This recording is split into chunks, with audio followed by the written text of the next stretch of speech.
Welcome to Health Professional Radio. I'm your host, Neil Howard. Thank you for joining us here on the program today. Our guest is lead investigator, Dr. Ronald van Vollenhoven. He's director of the Amsterdam Rheumatology and Immunology Center, ARC, also professor of rheumatology, University of Amsterdam and Free University. And he's joining us here on the program to talk about the results from a continued phase 2 study investigating treatment of lupus. Thank you for joining us here on the program, Doctor. Thank you for having me, Neil. Well, I mentioned a little bit of your involvement there as director of Amsterdam Rheumatology and Immunology. Give us a bit of background about yourself and then introduce us to this phase 2 study. Well, thank you. You were very kind in introducing me so effusively. But of course, first and foremost, I'm a rheumatologist. So I'm a doctor and I see patients with a variety of rheumatological diseases, and not in the least also patients with systemic lupus erythematosus. And this is a disease where we have seen some progress over the past decades in terms of how we can treat our patients, but unfortunately not enough. And for many patients, this disease still carries a lot of consequences, a lot of problems in terms of decreased quality of life, the need for continuous medical intervention, sometimes a lot of problems with the side effects of treatments. And so we're always on the lookout for new treatments. And it was a real pleasure for me to have a role in a clinical trial that now was presented at international congresses and also published with encouraging results. Well, before we get into the results of this study, briefly describe what causes lupus. Is it a genetic condition? Is environment a factor? What causes this condition? Yeah, lupus or SLE is the prototypical autoimmune disease. So what happens is the immune system, instead of attacking bacteria and viruses, it starts attacking your own tissues, your own organs. And in lupus, this can have many different clinical manifestations. For some patients, it involves a lot of skin abnormalities. For others, it's joints. It could become a problem in the kidneys, in other internal organs. And there's actually a very big variety in the clinical presentations that we see with SLE. Why it happens is a very good question, and we actually don't have the real answer. There certainly is a genetic component, but it's not totally hereditary. There certainly are environmental influences. One of the most well-described one is sunlight. People who have SLE are often extremely sensitive to sunlight. There may be other environmental aspects that we know very little about. Hormonal influences play a role, but in the end, the truth is we do not know the cause of SLE. What do you feel the main findings from the study, the trial were, and discuss a little bit about why those findings are so important? Yeah, so the first thing is that although we don't know the cause of SLE, we do understand the process quite well. So we know what happens in the patient, in their immune system. And the story is actually interesting. A few years ago, it was realized that the abnormalities that take place in the immune system in the patient with SLE suggest that the medication that already exists, the medication ustekinumab, which is actually known to most doctors and patients as STELARA, and which is not a medication that is officially used for lupus. It is actually approved for use in other diseases, psoriatic arthritis, psoriasis, and Crohn's disease. But that the research suggested that this might also work for lupus or have a benefit for lupus. And so after some discussion, it was decided to do a clinical trial to see if that was really the case. And so I had the privilege of working with a team of experts and the people at the company Janssen to make this phase 2 trial happen, and then also to look at the results. So in the trial, about 100 patients were selected based on certain criteria, and they were randomly assigned to either be treated with ustekinumab, with STELARA, or with a placebo. STELARA is an injectable medication, and in this trial, actually, the patients were first given an infusion with the medication and then injections. And the other patients were given a placebo, so it would look the same and feel the same.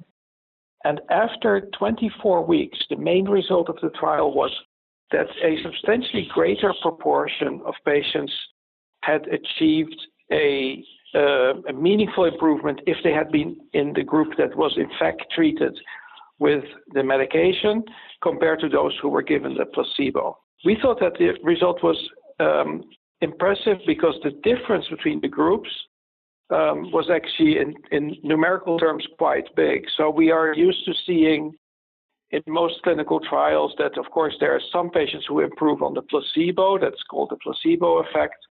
And then there is more patients who improve on the treatment. And sometimes the difference between the two is 10 percentage points or 15 or 20 percentage points. But in this trial, the difference was actually 29% difference, which is compared to other clinical trials a very good result. So as far as the future of this study, do you think that the results will be extended? Will you be testing STELARA against other treatments for lupus? Now, the results of this phase 2 trial were very encouraging, and I think they give us hope, but it's not enough because we also know from experience that sometimes one single trial can look good and then it turns out not to be as good in the continuation. So this has to be followed up on, and in fact, a larger trial, a phase 3 trial, is now underway. And this trial will be recruiting patients in the coming 1.5 or 2 years. And then, of course, the patients are being treated again, either with the active treatment or with placebo. And then after that, we will be able to analyze the results. And then hopefully, we will see that it is indeed correct that ustekinumab, that STELARA, has an important benefit for patients with SLE. And if that is confirmed, then I'm sure that it will also be approved as a treatment for these patients. Does this affect patients at all levels of the disease as far as early detection, mid-phase, and later on as the disease progresses? Is this these studies addressing that progression? Yeah, so lupus is very diverse in its manifestations. What we typically look at is there's the patients who have the kidney involvement, which is sort of a special case, and that was not studied here. And then the other patients, usually what is happening in these trials is a lot of patients have either the skin manifestations or the joint manifestations, the arthritis that comes with lupus, or they might have both. And indeed, in this clinical trial, we did see that for both of these two manifestations, there was a clear benefit. So both the joints got better and the skin got better. Now, there are, as I mentioned, other manifestations of lupus, including on the blood counts, the internal organs, a variety of things. All of those things did occur in this clinical trial, but at very low levels, so it's not possible to analyze it in that much detail to see if there were specific manifestations that would improve. The other thing that patients should be treated early on in disease or late.